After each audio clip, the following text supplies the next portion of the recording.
So I'm always going to just put up what I'm currently doing. You might be interested, you might not be interested.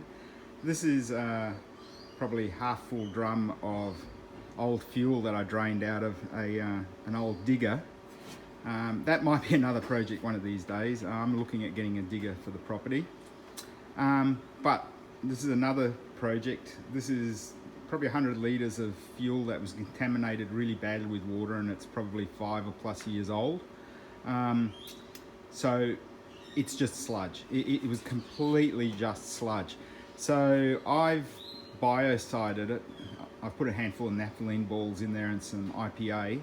And also injector helper stuff that you get from the auto store to help dissolve and break down all of that gum and gunge in there. And I've let it settle for a couple of weeks. And in the meantime, I bought this little electric 12 volt pump that you see here in front of me with a 20mm plastic hose. Put that on a 12 volt battery and it pumps about 20 litres in a minute, which is really awesome. And I lower it in just off the top surface, so it just skims the top surface so it doesn't get into the gunk down the bottom. And I've got this U-Butte pickle jar separator here. This is working really good. I can see the fuel go around in there, and if it gets any gunk I can stop straight away. And I've got a couple of jerry cans out of it so far. I'm going to let it settle some more. And yeah, it should be usable fuel. It's degunked.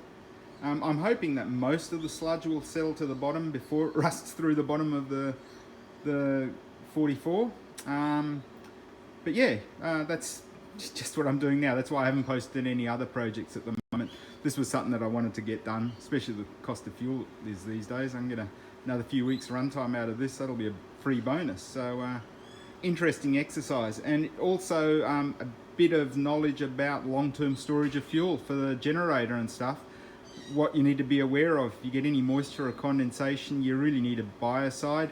The commercial ones are really expensive. They all have naphthalene in them, mothballs. So that seems to have halted it.